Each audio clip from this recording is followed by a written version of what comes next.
wala pang kain, 70 to 99 mg/dl. At 2 oras pagkatapos kumain, 140 mg/dl. Pwede rin magpa-sugar test pagkatapos kumain, 2 oras muna bago mag-test uli. So, normal 140 mg/dl.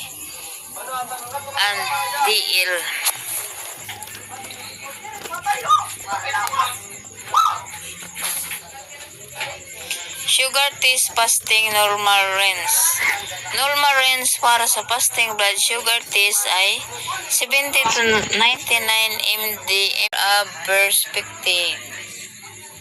Una, depende sa pananaw o tingin ng tao.